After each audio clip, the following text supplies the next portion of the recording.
Hello everyone, and welcome again to the Rutgers Virtual Field Day. My name is Philip Vines and I am a turfgrass breeder here at Rutgers University. And today I'd like to discuss our efforts in breeding for gray leaf spot disease resistance in perennial ryegrass and tall fescue. In today's talk I'll be discussing a couple of field trials that we have on the farm. One in particular is this 2020 gray leaf spot trial. And in this trial we have both tall fescue and perennial ryegrass. So the portion I'm standing on here is tall fescue, and just behind us, over my shoulder, is perennial ryegrass. So I'll be talking a little bit about the progress we've made over the past 20 or so years in breeding for gray leaf spot disease resistance in perennial ryegrass, and more recently the progress we've made over the past couple years in breeding for gray leaf spot disease resistance in tall fescue. So gray leaf spot is a foliar disease of turfgrass. It is caused by the fungal pathogen Pericularia oryzae. This disease develops during warm weather. We're talking temperatures exceeding 80 degrees Fahrenheit when the humidity levels are high. And for us in New Jersey, this type of weather can occur anywhere in between the months of July through October. Gray leaf spot is most problematic on young seedlings. So it is typically observed during an establishment or grow-in phase for a seeding, but when weather conditions and environmental conditions are conducive for gray leaf spot disease development, this disease can be observed on more mature turf. Prolonged leaf wetness can increase gray leaf spot disease development, and some examples of prolonged leaf wetness include extended periods of cloud cover, improper irrigation timing and/or frequency, and continuous rainfall events. It's also noted that lush leaf tissue produced by turf that is fertilized with excessive nitrogen is extremely prone to infection by the gray leaf spot pathogen. When dealing with gray leaf spot disease, one of the most important things is that we can properly ID this disease. So we'll start with some gray leaf spot disease symptoms. Symptoms of gray leaf spot first appear as small, water-soaked leaf lesions which quickly turn necrotic in color. And you can see an example of this in the photograph on the right. The leaf lesions can vary in color, size, and shape, but they're often oblong and gray to light brown and may be surrounded by purple to dark brown borders. If you look at the photo on the right, specifically the third leaf on the far right, it's often noted that gray leaf spot leaf lesions appear as diamond-shaped lesions, and that's very telltale of gray leaf spot disease, so that's something to be on the lookout for.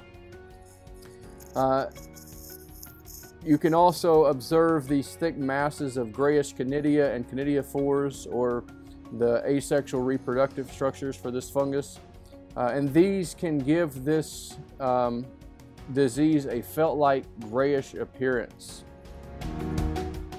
Lesions on the leaves can coalesce or join together, forming irregular shapes and cause partial to complete blighting of leaf blades.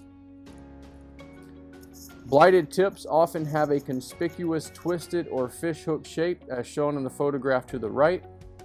This is another key diagnostic symptom for gray leaf spot disease that many will use in the field. Now, if we take a look at stand symptoms, how this looks in a turf, initially this is going to develop as a small patch, and then this will expand into large, irregularly shaped necrotic areas. And in severe outbreaks, as shown in this photograph on the slide, entire stands of turf can be killed. So those of you who have dealt with gray leaf spot know that this is quite an aggressive disease. It can quickly progress, and the time between when you first observe the disease to when it has taken over and really devastated your turf can be quite quick. And so this is one that we really have to get on top of if we do have it, to get some of those management strategies in place. But the purpose of today's talk is to talk about our first line of defense, which is host plant resistance. And so I want to describe some of our breeding efforts for gray leaf spot disease resistance. And to present this, I'd like to give you a breeding cycle. So a cyclical presentation of how we approach the breeding for gray leaf spot disease resistance. So a cycle can begin anywhere, and the way I like to present this is the first evaluation of our germplasm. And so we're constantly making new collections of genetic resources. So we'll put those in our turf plot trials and also our current breeding germplasm. And we're evaluating these for gray leaf spot disease resistance when the disease is active. Again, for us, that's July through October. So during those months, we're evaluating the turf. And if you look at this photograph, you can see there are some stellar plots here that are absolutely gorgeous during the gray leaf spot disease outbreak. And there are other plots that are pretty much bare turf to the ground or to the soil. And so they're not performing well in the presence of gray leaf spot disease. So we go through and make our selections.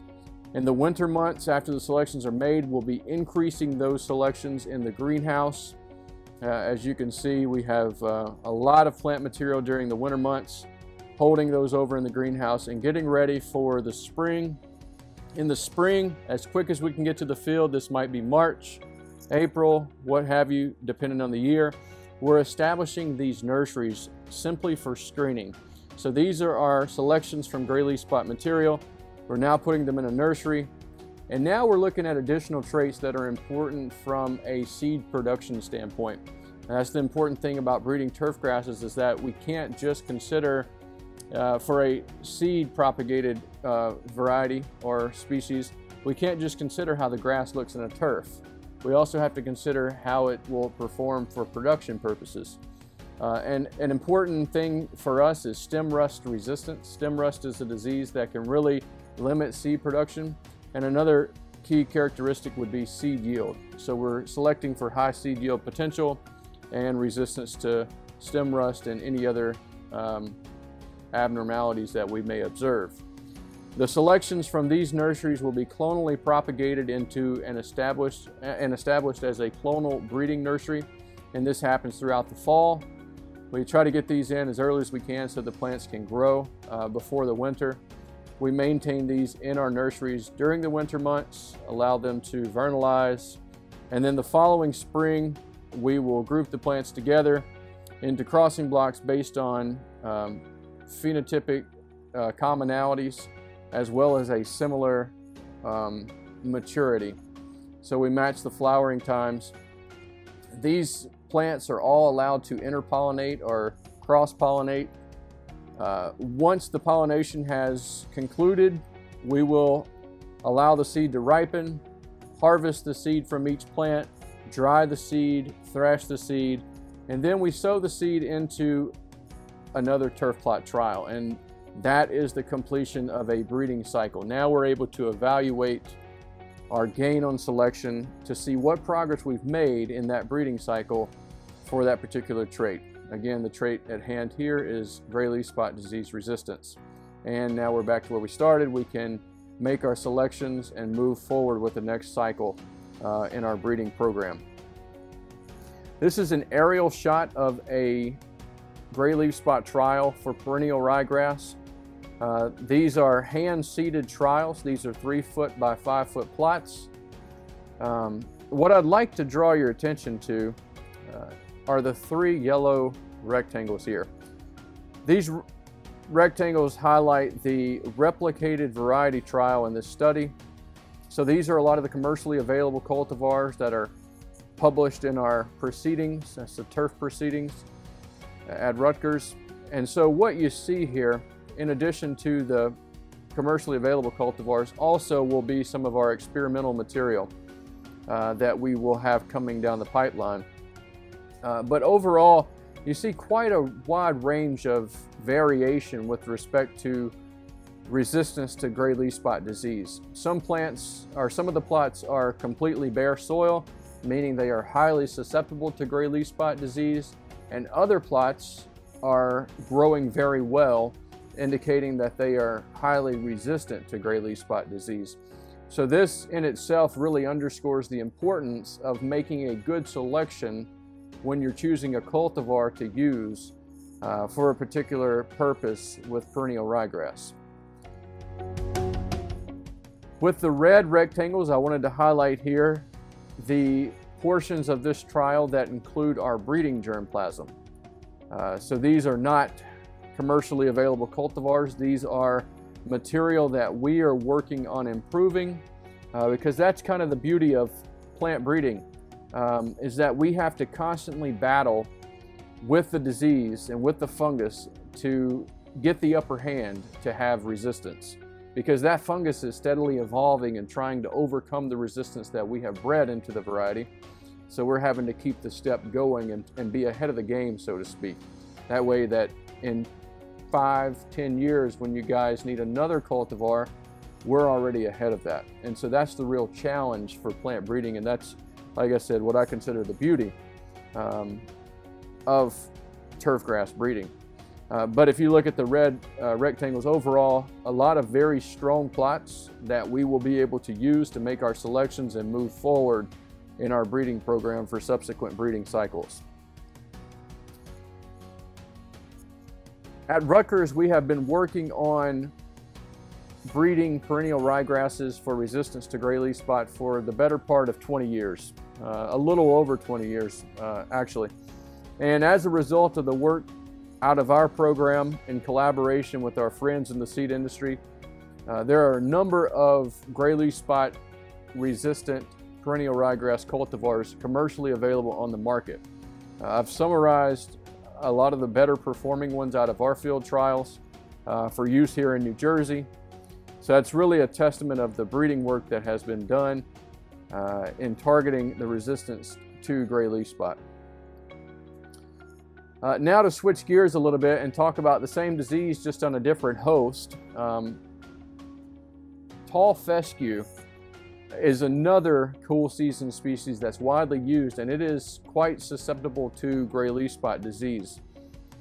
This seems to have come on more prevalent and widespread over the past 2 to 3 years, but this is not a new observation. Gray leaf spot has been affecting tall fescue for quite a number of years, but just in 2018 did we really get an outbreak here in New Jersey and in this region, and that allowed us in the breeding program to select for gray leaf spot resistance in tall fescue, and we've been working on that moving forward. What I've got on the photograph here is a trial. Again, these are turf plot trials. I'd like to draw your attention first to the border, or the area that surrounds the individual plots. And what I'd like to show is that there is a high gray leaf spot disease pressure in this trial. You see very little green leaf tissue in the border and quite a bit of necrotic or bare soil areas.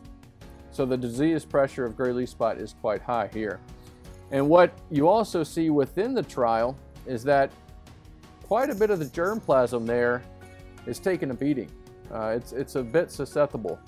But what's attractive to us as turf breeders are the ones that, the genetic resources that we have that are showing resistance to gray leaf spot, those that are highly active.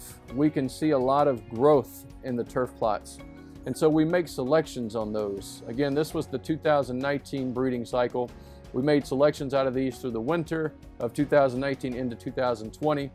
And then this year, we made our crosses, and then this is the results we have.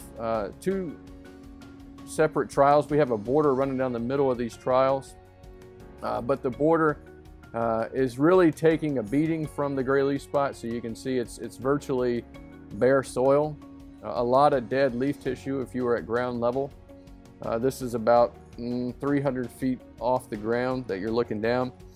But again, what we see is an increase in the number of resistant lines that we have in our breeding program. So we're making progress in moving forward to developing those gray leaf spot resistant tall fescue varieties. And so moving forward, we'll continue to build on the progress we've made. We'll work with our collaborators and cooperators in the seed industry, and hopefully we can help to provide a product to you guys that will be that first line of defense when you're working with tall fescue in defending against the gray leaf spot disease. And the picture I wanted to leave you with was kind of a ground level view of the difference in tall fescue when you have a gray leaf spot resistant material versus a gray leaf spot susceptible material. And so you can see just how choosing the right germplasm can help you in combating that disease. This received no fungicides. It's simply the genetics that are contributing to the difference in the gray leaf spot resistant status here. And so I'm very optimistic about the work that we're doing in breeding for gray leaf spot disease resistance. I'm excited about this work. I hope you guys have found this entertaining. Kind of glad to have the opportunity to present this virtually. It allowed me to go in a little more detail than we could have in the plots. But if anybody has any questions or comments or concerns, my contact information is here. Email is always a great way to get a hold of me. I'm also on Twitter if you guys are there. I share some of our findings from time to time. But like I said, thanks for joining our virtual field day, and I hope you enjoy all the presentations.